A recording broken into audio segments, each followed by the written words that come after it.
Hello, guys. All right. Hi. Hello and welcome. Hey. Yeah, I won't, steal any second of your time, so I will pass the lead directly to Victor, to present the topic of today's session. All right. Thanks, Andre. Thanks for this introduction. Well, so we made it, guys. It's an incredible conference, like a 4th day, and today it's not the last but not least, we're having some of the my personal favorite talk, and we have Ivan, also Russian audience might know him by Ivan, and we have a John, and Russian audience might know him by John. Hey guys, it's nice to see you, and it is great to have you on this conference, because otherwise it probably would be difficult to bring all the crowd together so we can talk about the stuff. How was your experience so far in the conference? Ivan or John? Well, I did saw some talks on the conference, and the thing I like is that 2D game about moving around and having a chat with familiar people. So it really resembles the good old times of offline conferences. Yeah. So, but like we have to come up with some like creative ways how we can communicate with the audience, and so this is one of the things that I personally liked as well, because it looks pretty cool. So the reason why I also excited about this talk specifically is not only because I am also with some of the testing talks, because I also very much interested in Kafka Streams myself, and I personally basically was just a volunteer for introduction and for introducing this awesome people. John is always helping me with some of the stupid questions that I have, and Ivan is also helped me a lot when I was doing some of the live streams. So this is why, without any further ado, I just want to see some slides on the screen so we can take so the guys can take a lead. And people who are watching this talk, do not forget, we do have a chat. We will have all the questions after the talk, but I will try to capture some of the good questions from the chat. And Ivan, John, good luck, and take the control is yours.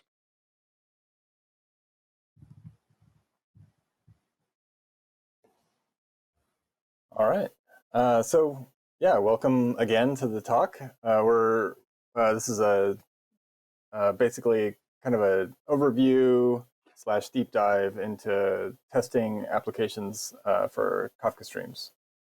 So we already got a bit of an intro, but just to reiterate, my co-presenter here is Ivan, and he's a software engineer at Kurs and a tutor at MIPT.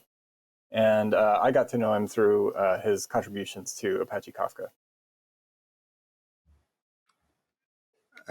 Yes, and John is a software engineer at Confluent. He is Apache Kafka committer and project management committee member. I got to know him at Apache developers mailing list, and then we wrote together a blog post about Kafka Streams testing on Confluent blog. And finally, John kindly agreed to participate in this talk. So I'm very pleased to have him on this talk. Yeah, thank you for the invitation. So just to give you an overview of where this talk is going to go today, the basic idea is to cover two main approaches that you can take to testing applications that you write for Kafka Streams. Kafka Streams comes packaged with a unit testing framework, where unit is in quotes because it's your entire application. But it basically tests your application in isolation, so you don't have to run Kafka, Zookeeper, all that stuff. So that's the TopologyTestDriver, and that comes with Kafka Streams. But then, of course, you can also just run Kafka Streams in a testing mode, and that's the integration testing approach. So to kind of see why why this is an interesting topic to talk about, Ivan's going to give us a recap of something that happened in the actual production environment where he works, and then we'll look at why why what happened and kind of use that as a jumping off point to get really deep into the Kafka Streams code base, so that you all watching can both understand how to test your applications, but also if you wanted to get involved with Apache Kafka, you're going to get a little bit of an intro to the code base. And then finally, we're going to wrap up the talk by showing some examples of how you can do integration testing, TopologyTestDriver testing, how you should think about the approach that you take how to choose what to do when, and so forth. So Ivan, please take it away. Give us an intro of what happened. Okay. So let me explain the task that we faced at some point. It's a practical task. We have different sources of data, and we are processing them using Kafka Streams. And we want to have a table in a database that collects unique identifiers of these sources. But the problem, of course, we can do deduplication by relational database, but we don't want to overload the database with too many queries per second. And still, we are already using Kafka Streams in the middle. It seems obvious to use Kafka Streams in order to deduplicate these records and put them to database. This task seems practical, so let's do it. And now, first, I'm going to show you how we actually did it in the first iteration. And by the way, I'll just remind you how easy it is to write Kafka topology. And what we are going to do is to do some test-driven development, of course. We'll write test, and then we'll make it fail, and then we'll make it pass. And we have a perfect facility in Kafka Streams for this.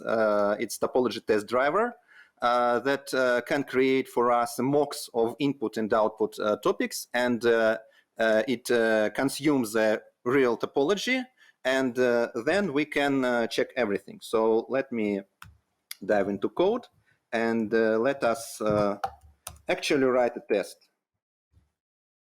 So let it be test distinct.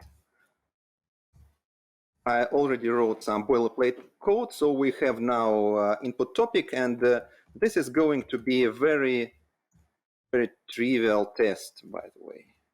So we have this sequence of A's and B's that we want to deduplicate. So for each X, we have input topic, so we just pipe input X both as key and value. And this is the preparation for the test. And now we are going to do check assert. We are asserting that that list of A and B equals to what? We can read from output topic.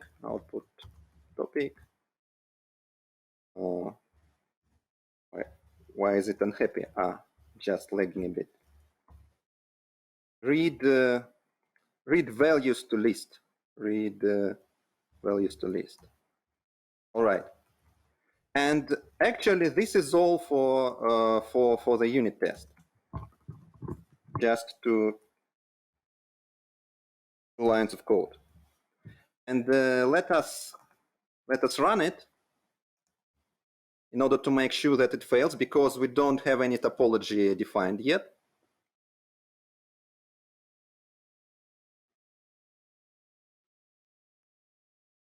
So we are compiling and running, and and the test fails, just will check, yes, unknown topic. So this is correct unit test that fails.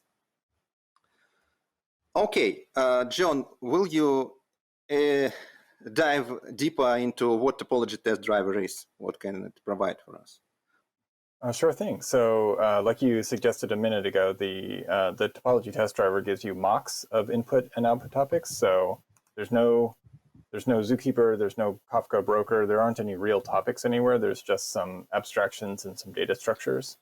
And basically what it does is you call a method to pass some data in to the topology, and then the test driver will, as the name suggests, drive the topology. So it'll push that data through the topology, then collect any results that show up on the output side, and then you can read them back out. And every program is different.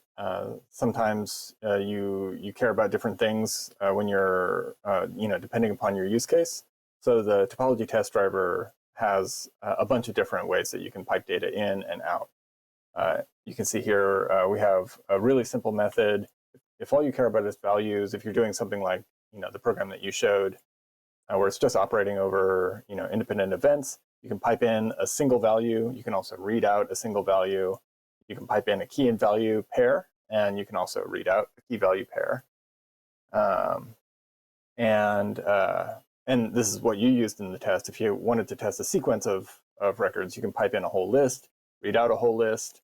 And this is one of my favorites. If you're dealing with especially the K-table abstraction, where you're basically modeling a relational table, like a materialized view maintenance use case, you can pipe in a key value list. That's the form that data takes in Kafka. But then when you read out, you can read it out as a map. And that way you don't have to worry about the specific sequence of updates that occur during processing. You just get the final state of the table, and which you can use to write really really terse short tests. Just input, output, validate it, and you're done.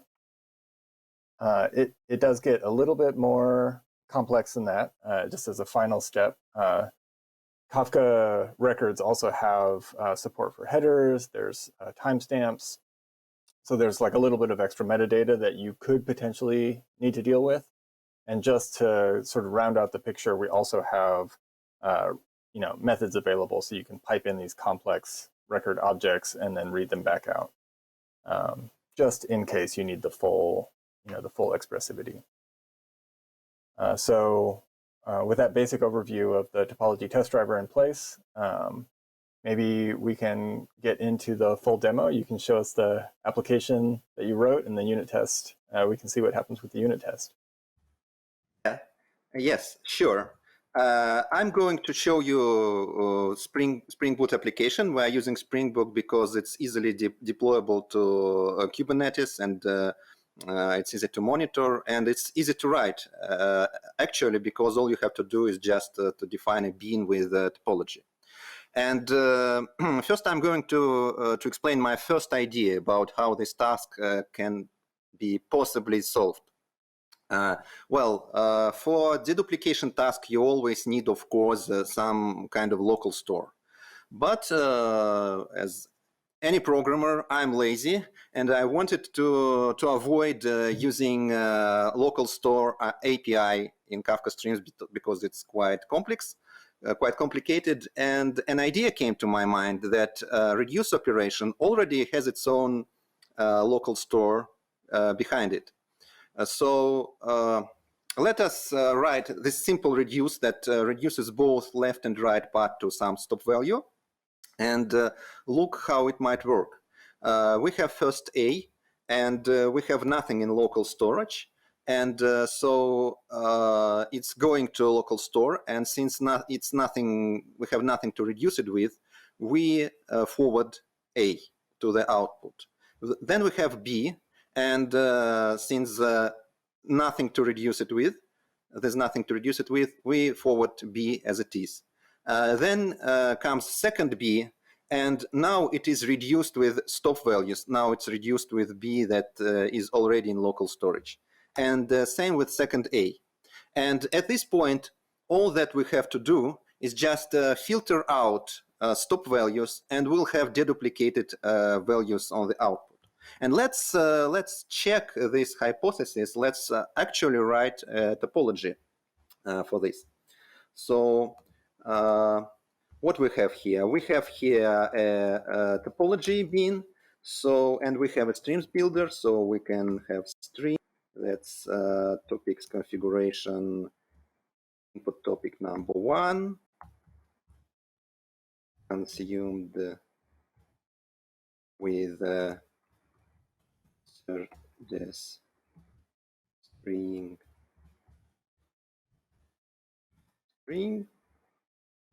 And what else? We have to group by key in order to have reduce operator. And now we're writing this simple reduce, left and left. That's left. This is right.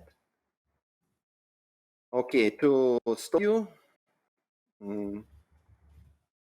3. And here we have a table, so we are converting it back to stream. And here we have filter node. What we are filtering, that key value to stop equals v. And we are dumping it to output stream. Topics configuration, output topic number 1. And simple, very simple topology, very simple unit test, and let's run and check what's happening.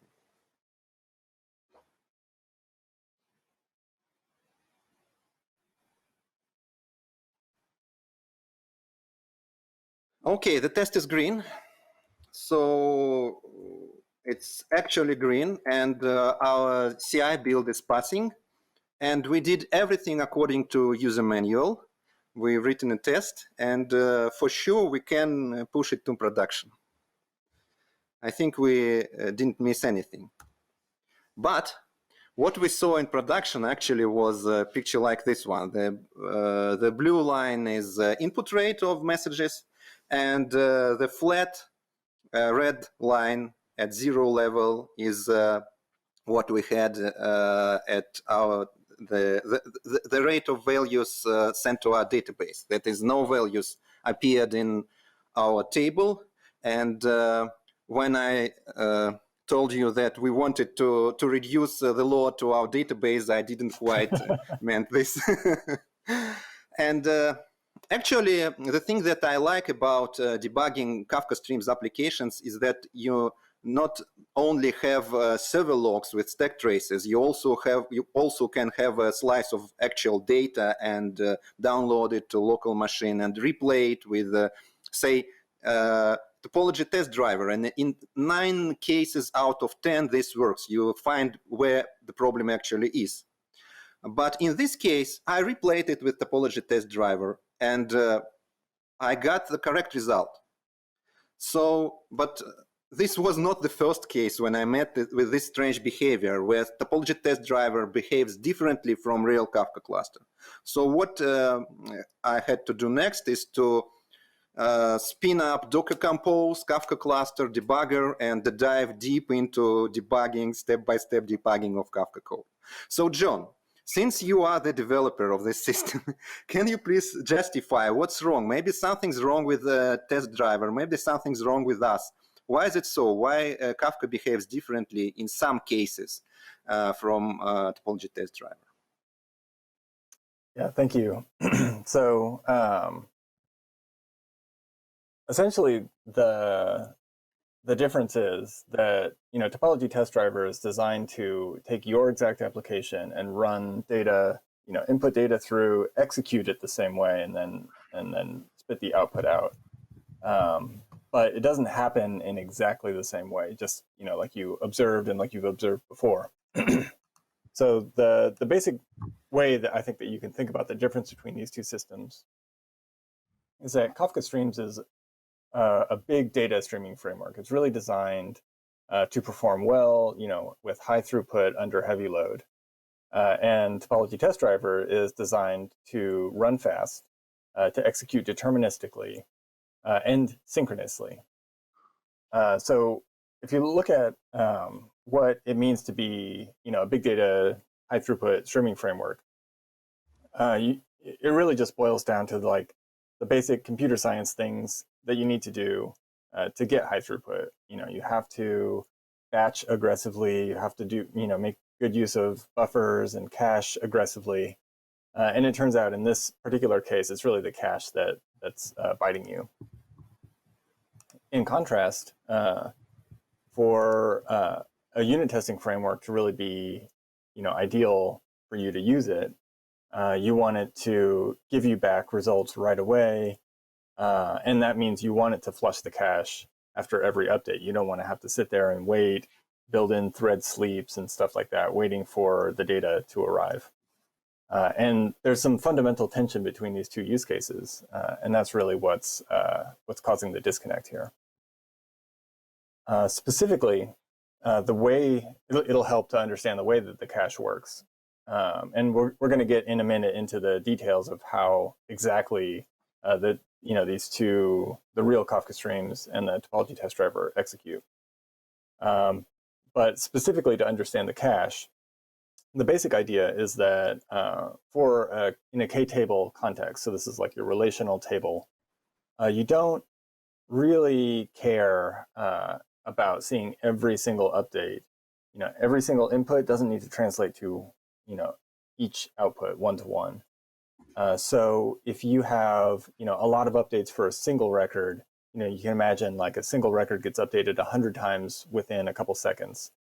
The cache will, on the table result, it'll just soak up those repeated updates. And then when the cache fills up, or when this commit interval time passes, then it will emit the latest result from the cache.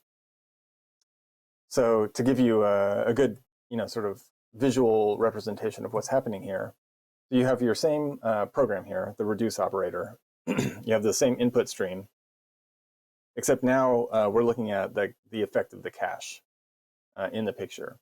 You can see we consume that first A, all good, except you see that there's no A result that immediately comes out. What actually happens is that the A result is still inside the cache. The cache is still suppressing the updated result. And then we consume this B, and you can also see that the B is still sitting in the cache.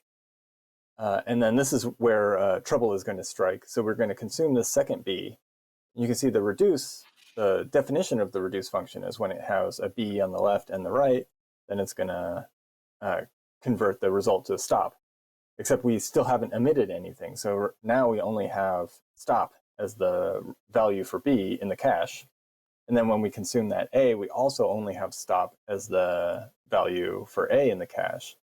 And only then, maybe 30 seconds later on the commit interval, does the cache actually flush. And that's when we emit the results out. And of course, the downstream filter is going to drop all those events. So one thing that this tells me is that you really did need to drop your duplicates, because apparently you had duplicates on every single data record that was flowing through if you never saw any results coming out. Okay, so let's so we kind of gave you a within the context of the example what was happening, and now we're going to sort of dive more deeply into it, because I think that what you experienced when you were running this program, you wrote it, you tested it, looks all good, you deployed to production, definitely not working at all. And then you had to use your sort of your expertise with Apache Kafka. You're running the debugger, you dig into the code to figure it out, and hopefully one outcome of this talk is that the people, you all in the audience, will be in a better position to do the same thing if and when you find yourself in the same situation, if you understand the system a little bit better. So if you look at the way that Kafka Streams actually processes data, when you call start on Kafka Streams, it starts some number of threads, and each thread is just completely independent. And the threads, when they start, they go into this loop, and they just live in this loop, for their entire lifespan until you stop the application. And the loop basically just says, as long as we're still running, no shutdown has been requested, then we're going to pull for more input data from our input topics, and we're going to process each record that we get. Now, depending upon the exact operator, but in this case, this is a table operator, so it does actually interact with the cache. So the result of processing will just update the cache, and then only if it's time to flush will the cache call forward. And then, upon calling forward, then that gets translated into a send command on the producer. And then later on, after processing some number of records, then we commit, which means basically we just mark that those input records as definitely having been processed. And that's it. That's the lifespan of the KSQL, the Kafka Streams execution loop. So maybe you can switch to the code, and I'll give us a quick tour of what that looks like in the code base. And let me. There we go. Thank you. Okay, so I'm going to start us off in the stream thread class. And this is basically, stream thread is just a subclass of thread. And like all threads, it's this run method. That's the entry point.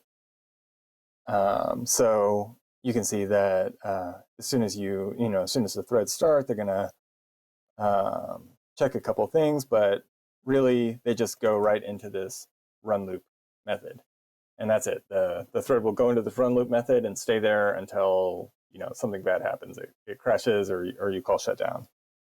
And then you see a couple catch blocks there. If something bad does happen, then we're going to be able to log it. Okay, so let's take a look at the run loop. And so inside the run loop, you can see this while is running, and this is basically it's just going to loop around this, repeatedly calling run once. And you can see there's a little bit more error handling here, since we have a different amount of context in this method. So it looks like the meat of this logic is really in run once. And basically, there's some phases to this lifecycle. You can see, first thing we do is we call poll every time. And poll serves two purposes. One is that's how, obviously, you fetch data from your input topics, but that's also how you participate in the lifecycle of the consumer group. So that's what lets Kafka, the brokers, know that your instance is still alive. You have to call poll on a regular basis. And it's also how you participate in the rebalance protocol when you need to redistribute data around the cluster. So it's very important to call poll in a timely fashion. And a lot of problems that people have with rebalancing and stuff, it really comes down to the rest of this method taking too long to execute, and you don't get to call poll frequently enough. So the first step is to call poll. And then the next step, let's skip down past some of the bookkeeping stuff here. Really, the next thing that we care about here is this: if we have running tasks, then we're going to come into this loop here, where we're basically going to try. This is a good example of how we try to process efficiently by doing as much work within a batch as possible. We're actually going to process a bunch of records that we have queued up after the poll, and so we basically just call process there, and then you can see here, this is really what we care about. Then after we process some number of records, then this is really the important part here. This is where we maybe commit, and that maybe is predicated on how long it's been since the last commit. if it's been, the default is 30 seconds. So if it's been 30 seconds, then we'll go ahead and flush out all the caches. We'll send all the records that we have buffered up to the brokers. We'll wait for the broker to acknowledge, and then we, write down, okay, we definitely processed up to this particular point on the inputs. And then we are free to, this is just some extra stuff for standbys here. So, and then we'll exit the run once method, and then the run loop method will just loop around again, and we'll just go through this whole thing again, starting with poll. Yeah, so I think that's basically the main thing, that gives you a high level overview. If you wanted to look at how Kafka Streams is actually processing records, this is where you go. You just step through this method, and you're going to see exactly what you need to see. Let's look back at the slides, and then I can basically give you a parallel tour of the Topology test driver. So in contrast, the Topology test driver, it also has a loop, although it doesn't have any background threads at all. Basically what happens with the Topology test driver is you call pipe input, and what that does is it goes internally and queues it for processing within the tasks of your topology. And then as long as the processing queue isn't empty, then we're going to pop off the first record to process. We're going to process it, and notably, you'll notice there's no cache here because we don't do caching in Topology test driver. We just immediately flush out anything that was in the cache. We call forward, and instead of, because there's no actual brokers, we don't need to do the send. We don't need to commit. What we do need to do is capture any output records and enqueue those for you to read later with the test output topic. And if there's any further processing that needs to be done, sometimes you have some parts of your program, some parts of your topology, you have a first task that does a bunch of stuff, and then it sends to an internal topic, maybe a repartition topic, and then you need to do more processing after that.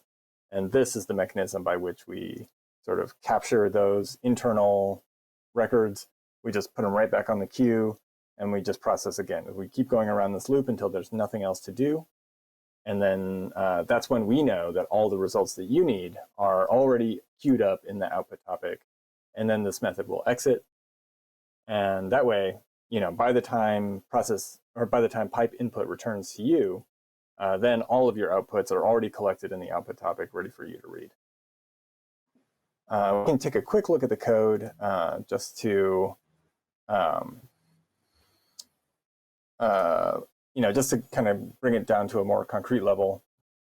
So basically, when you start off with the Topology test driver, the way you get data in is by calling this method pipe input on the test input topic. And all it really does is it does a couple things. It does some bookkeeping. It keeps track of the serializers and stuff that you need.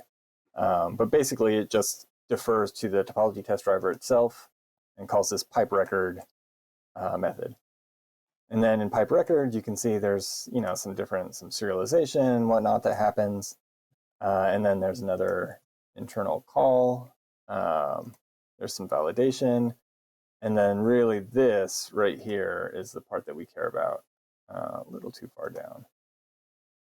So this is where we enqueue the record for processing in for your topology. If you go back and look at the Kafka Streams code, you'll see the exact same call. You can search for this. You can see the exact same call happens right after we poll in Kafka Streams. When we get any records, we have to enqueue them into the task. And then this is where we actually do the work here. So right after enqueuing that record, then we call process on the task. And then we commit. You'll notice this one doesn't say maybe commit. It just says commit. So unconditionally, we're going to flush out any caches. And then we're going to call the capture output record. That is what's going to grab any intermediate results and queue them back on the task. And then we'll process them and so forth, and just around and around until there's nothing else to do, at which point everything, returns, and then we pop back out, and then the input, the pipe input method on test input topic is going to return also, and that's when the control goes back to your test. So you'll notice there's no extra background thread. It's just a method call that you make in your test. And yeah, that's basically it. I think that gives you kind of a high-level understanding of the execution lifecycle for both Kafka Streams and the Topology test driver. And then we can get into talking more about, I guess, the high-level stuff. Yeah. Thank you very much, John, for this overview. Now it makes a lot more sense for me when I debug Kafka from time to time. And as far as I understood from your explanation, Topology test driver is actually a one-thread event loop, like they have in JavaScript. So maybe we can think of Topology test driver as of Node.js re-implementation of Kafka Streams, maybe. Okay, so let's discuss what are other problems that can be surfaced with Topology test driver. Now that we know all the difference between Topology test driver and actual Kafka Kafka cluster, the first thing that comes to my mind is, of course, co-partitioning, because if in Topology test driver all we have is one partition, one thread, everything from all the topics goes into this one partition. We have all the state partitioned together. So when we are joining stuff, it will always be joined. But in real life, when, for example, we have custom partitioners for different topics, they may put, like in this picture, value C into different partitions, and these partitions might be processed on different machines. And so, of course, C and B on these pictures will never get joined in real cluster. Also, they'll be perfectly joined in Topology test driver. What are next things? The next thing I can think of is repartitioning, right? Because in real Kafka, we have sometimes we have to run data through auxiliary topic in order to repartition it for separate subtopology. What do we have in Topology test driver? Yeah, in Topology test driver, sure. So this actually comes back to that thing that I was talking about a second ago, how we immediately capture the intermediate results and pipe them through the rest of the topology. So a good example of what you might see, where this might actually matter to you when you're looking at the two systems side by side is, in Kafka Streams, if you have, some input records, 1, 2, 3, 4, 5, it might pull all those, process them, and queue them all on the repartition topic. And then later on in the subtopology, it's going to pull in the repartition topic records, 1, 2, 3, 4, 5, process those, and be done, right? So if you were looking at, all the events that are happening, you might see two separate chunks of these things working. Whereas in Topology test driver, when that one comes in, it goes through subtopology 1, and then immediately gets enqueued and then pushed through subtopology 2. So you'll just see 1, 1, 2, 2, 3, 3, 4, 4, 5, 5, which for the most part with the kinds of abstractions that you use in the Kafka Streams DSL shouldn't affect the logic, but it will definitely affect the way the system looks to you when you're trying to understand the behavior. Okay, and the next thing that I can think about is joining, because as far as I understand, what Topology test driver takes into account is only pipe input order, while in real Kafka Streams we have to deal with time. Do I get this right? Yeah, so this is sort of I don't know if you can say a soft guarantee, if that's like a concept or not, but so basically Kafka Streams tries to, it does sort of a best effort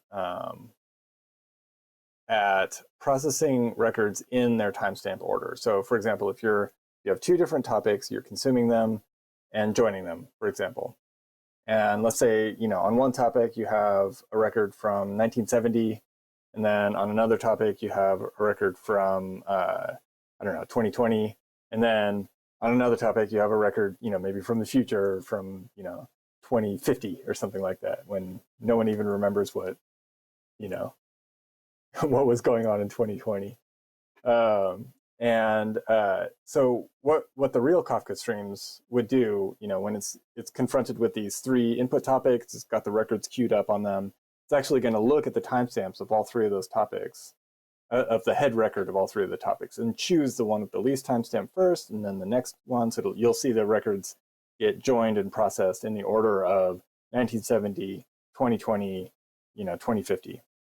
Whereas in TopologyTestDriver, the processing order is completely determined by the order in which you call pipe input.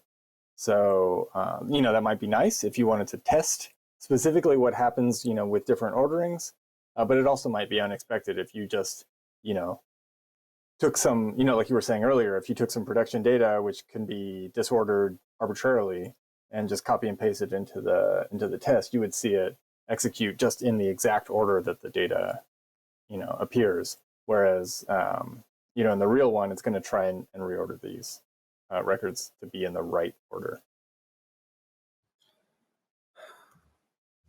Okay, John. Thanks for the explanation. And by the way, while listening to you, I realized my original mistake. My original mistake was that I didn't look for Stack Overflow for for the solution of my task, and decided to invite my own one.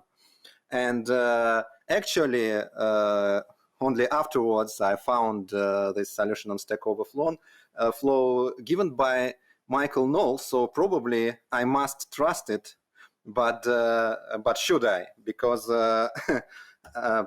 well, the idea of this solution is, of course, using value transformer and using local storage API, which I tried to avoid.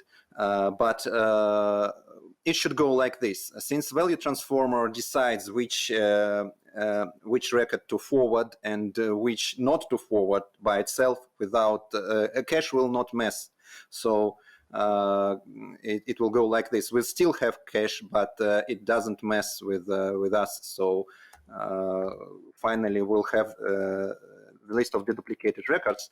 But how can I trust this example without having a test that can distinguish between wrong and right implementation? Because if I substitute this code, of course, the unit test with TopologyTestDriver will still be green. How can I distinguish if I fixed something? I don't want to experiment on production anymore. And at this point, we're coming to the point where we have to use integration tests, of course. And for Kafka, we have two major alternatives, actually. That's embedded Kafka and test containers. And what about embedded Kafka? As its name suggests, it's just a dependency. It's just a library that you can pull in to your Maven or Gradle, and you'll have Zookeeper and Kafka Broker running in your JVM together with your tests. And of course, this is quite simple. But on the other side, this dependency pulls in Scala and lots of stuff, and this might conflict with your libraries, and you are not able to isolate this stuff during runtime. So my advice for integration tests like this is using test containers. I think most of the folks from Russian community knows already know what test containers is. It's a great framework, not only for Kafka testing, but it can test anything that can run in container, be it Postgre, be it Redis, or whatever. And since, from my personal experience, I've been already using test containers before I started to experiment with Kafka. So I'd recommend this. But on the other hand, it needs Docker. It pulls in images for the first time. And for the sake of demo reliability, I will show you the demo using embedded Kafka. It will show us the same result, but I recommend using test containers in your practice. So let's try to run integration test now, and I also have some boilerplate code already written. We have producer, we have consumer, and we start in a way that quite resembles what we had in tests with TopologyTestDriver. We have a stream of input data, then we map it to producer records. Producer record, the first parameter is input topic, then goes key, then goes value, and then for each of the record we have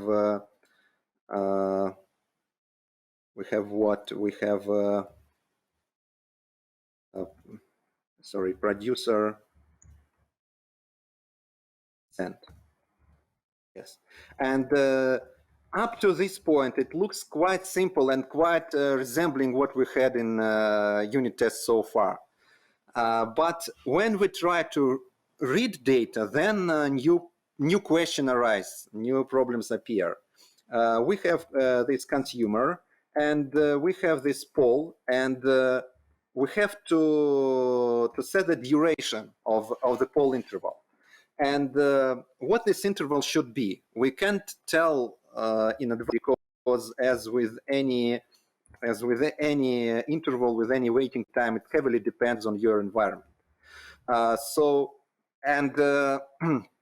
If we say poll, for example, 5 seconds, it still doesn't guarantee us that we'll read all the values from the output, because it might unblock earlier and fetch couple of records, but we'll still have a couple of more. So what we actually had to do is to collect these values in a loop.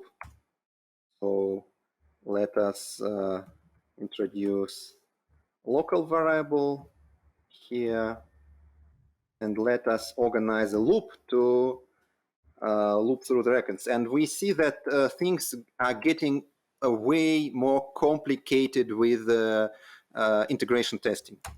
So we have records here.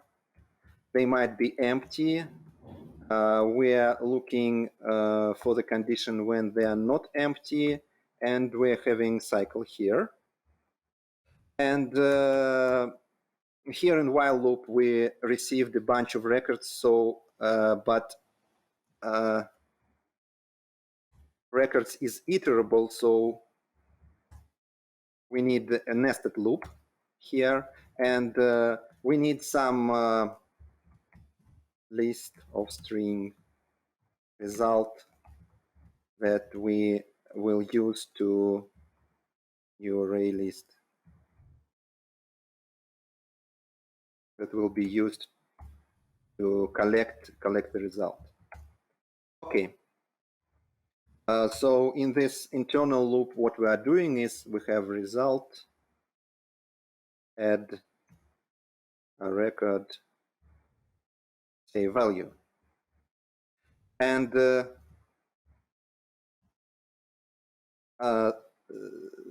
now it's time to assert, and assertion is going to be like assert equals at a list of A and B equals to result. All right, this looks more complicated than, sorry, what did I just, let Kafka test. Let's run this.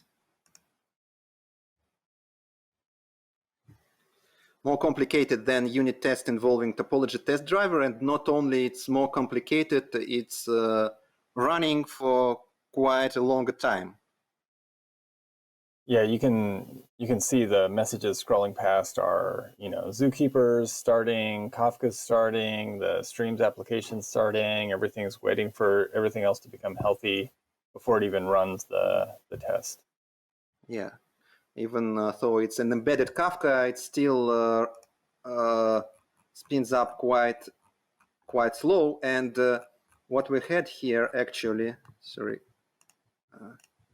is that message that although we expected A and B, we received nothing. And this is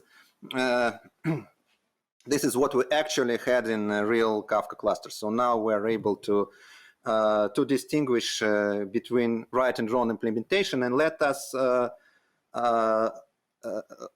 choose another implementation. So let's go to topology configuration. I'm not going to reproduce it here in live coding. I just copied it from Stack Overflow. So sorry, that's the duplication transformer, build topology on this stream builder, and just to show you that it's the topology that runs on separate topics, and it have persistent window store inside it, and it have some key value transformer that decides whether to forward or not to forward record based on what they do have in its internal store. So it's quite simple.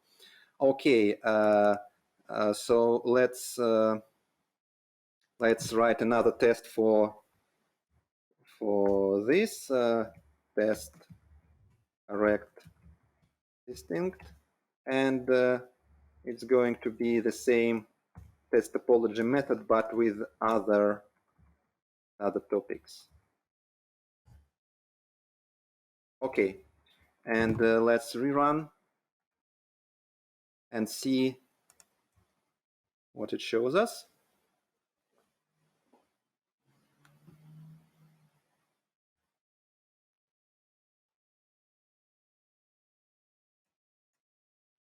Now you get a pretty good experience of why it's nice to have TopologyTestDriver run so fast and not actually start all this stuff up, because it takes a few seconds to start all these system components. Mm-hmm.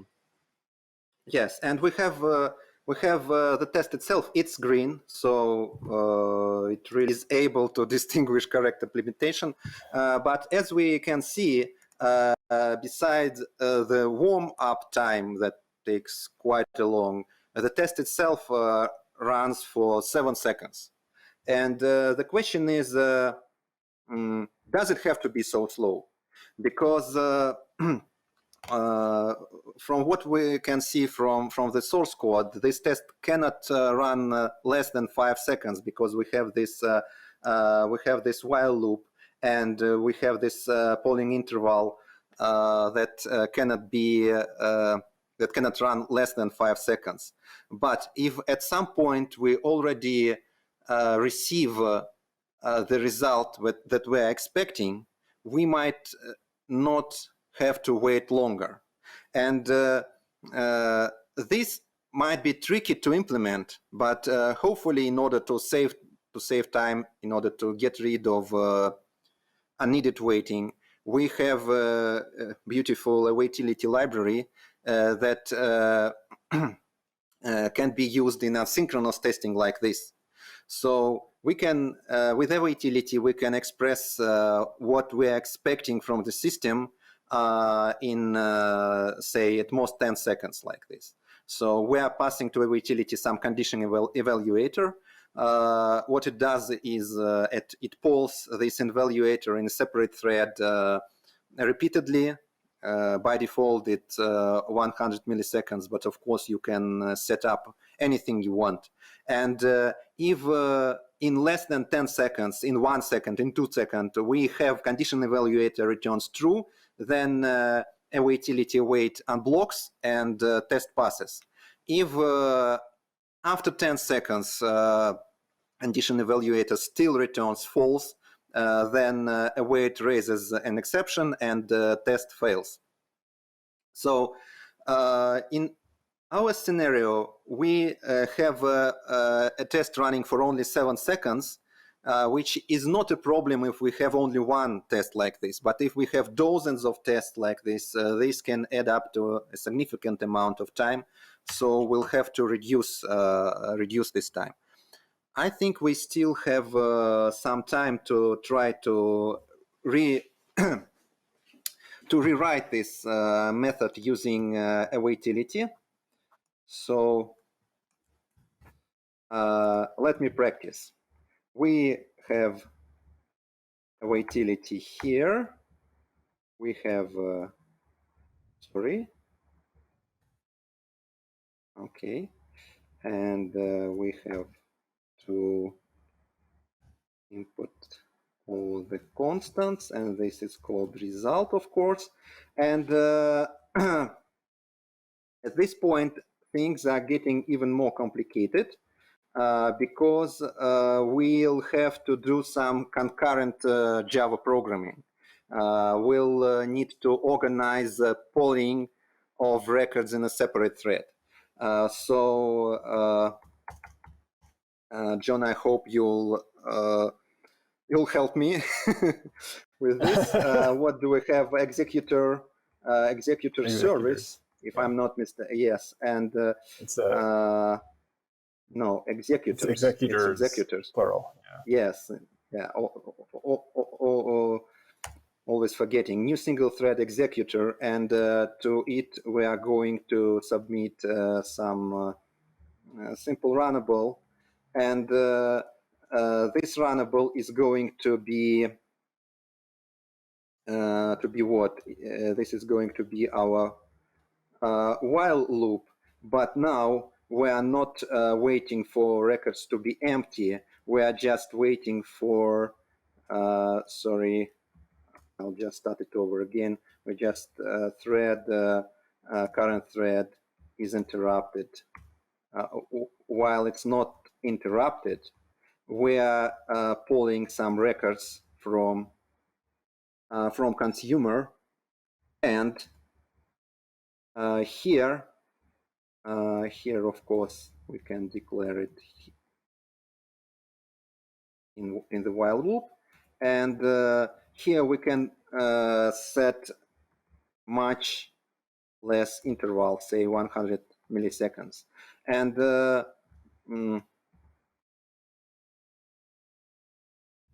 we might get here empty records or some records.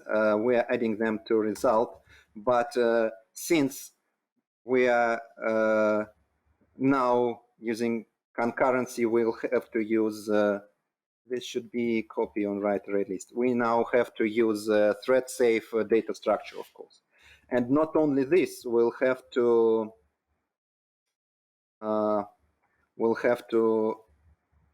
remember this executor in order to cancel the task. So executor service, this should be actually executor service submit at this point. And not only this, we'll have to save the future for future use. Okay, and this might work, but we have to think about thread termination, because when we exit from this test,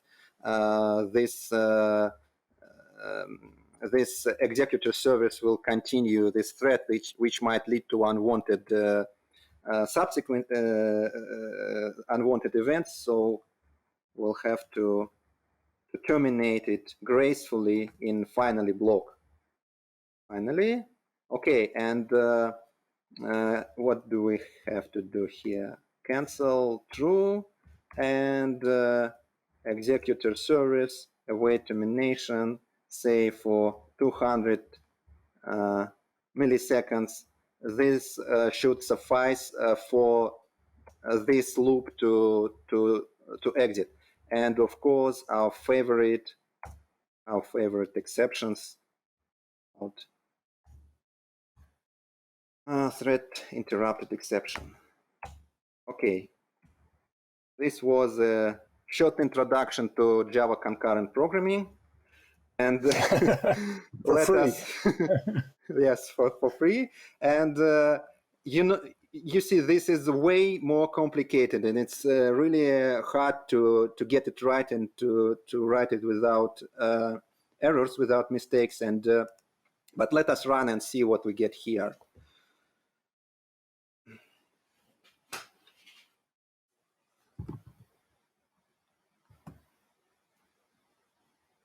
Of course, we'll still need some time for the whole thing to spin up. But in the end, we see that the test itself runs for only a couple of seconds, which will save us. Which is going, yes, which is going to it was save 7 us. seconds before.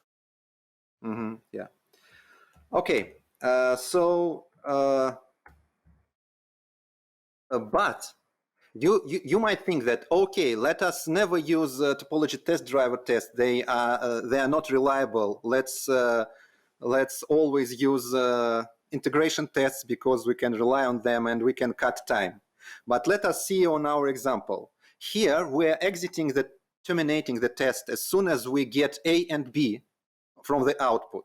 But what if we made a mistake and our deduplication still doesn't work as expected, and an extra A or extra B will appear at some point? And at this point, we can see that integration test cannot guarantee us, because we have asynchronous testing here. And while making asynchronous testing, we simply cannot distinguish between two situations, whether processing is taking too long, or processing finished and we'll never get any new messages in the end. So what can be done here? Of course, we can wait for extra 5 seconds, and we'll still get no guarantee, and we'll just our tests will just run longer. And some people, what I know some people do, they use some marker record at the end of the input sequence, and when we see marker record at the output, then this can give us, for some topologies, this can give us some guarantee that we processed everything. But of course, this is not a generalizable approach. We cannot always do this. For example, how can we do this with deduplication? So this leads us to the idea that in the end we'll still need TopologyTestDriver tests. And for these deduplication examples, for sure, we need 2 tests actually: TopologyTestDriver and integration test. We just need to know their limitations, what they actually can test and what they actually can't test. So I think we are going to summary of the talk. Yeah, and I think you basically just nailed it. Like you really do need to have both tools, in your tool chest, and you can think of TopologyTestDriver tests as unit tests, and you can think of running the whole system as an integration test, and just apply the your intuition as a software engineer for when you need unit tests and when you need integration tests. I think the main takeaway from this talk is just that there are limitations to TopologyTestDriver. You can't just assume that it's going to give you a perfect representation of the system. And on the other hand, there are limitations on testing asynchronous systems. Like you were saying, you might wait an extra 5 seconds and then still not get the guarantee because some other little part of the system took just a little bit longer. And you can actually see this in in practice, if you want to, you can look at the Apache Kafka Streams code base, and if you look at our tests, you'll see that we have, so many unit tests and also so many integration tests. Our integration tests look very similar to the ones that you wrote for this presentation, and we use both. You basically have to. Okay. Yes, and we need to understand, yes, that there is no silver bullet. Neither TopologyTestDriver nor integration test will give you absolute guarantee that that your system is working, but your knowledge, your intuition, and usage of both for right things will give you this guarantee. Okay. So yeah, fortunately, I hope people weren't taking notes too closely, in case you need to write this operation, because you've actually stepped up and written this KIP.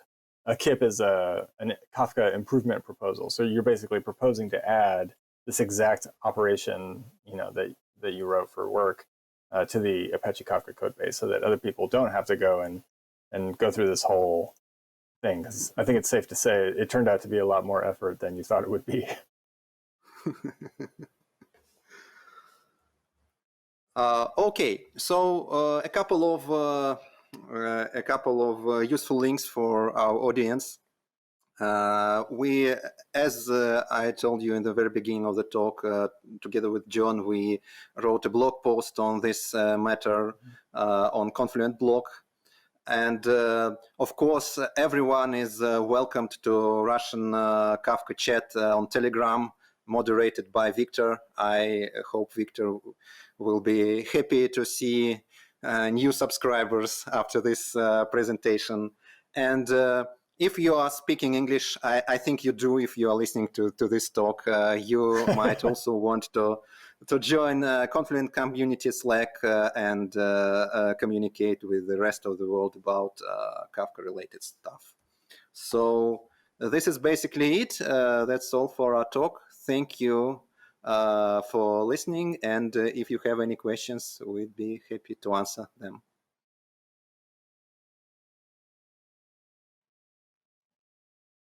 Oh. Victor, we can't hear Victor once again. Victor, turn on your mic, please.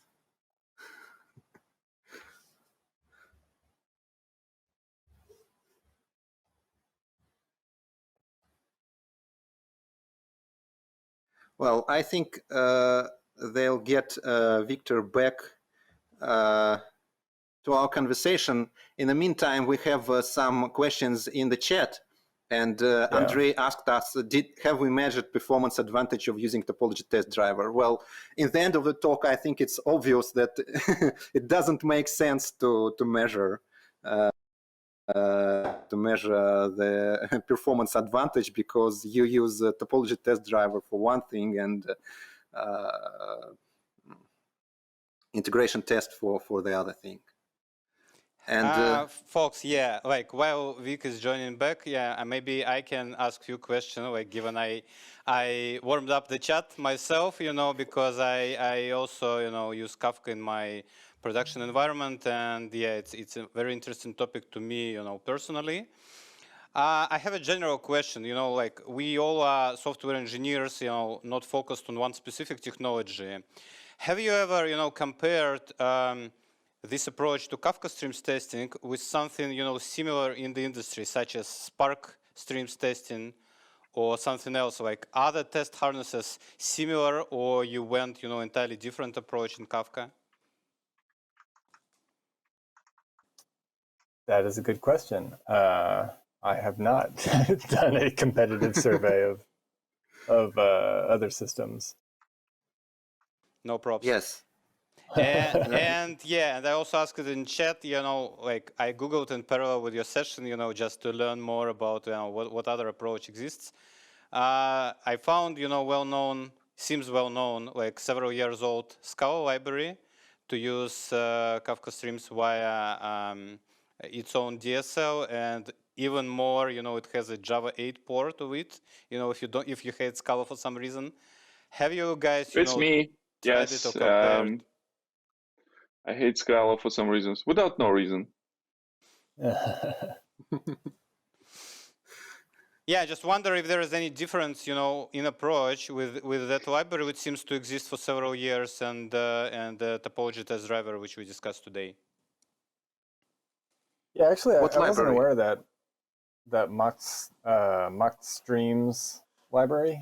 I'll have to take a look at it and see. It sounds like it might be pretty close to TopologyTestDriver if it's providing a mock at the level of like the DSL abstraction.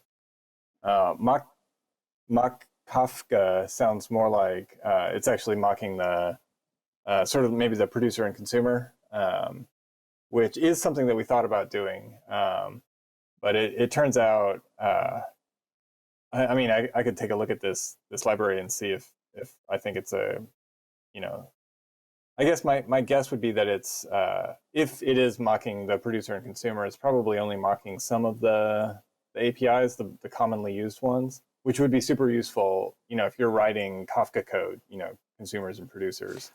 Kafka Streams uses so many features. Yeah, thanks. I think we almost ran out of time in our on air, but I highly recommend all the watchers of our session to join John, Ivan, and Victor in the Zoom session.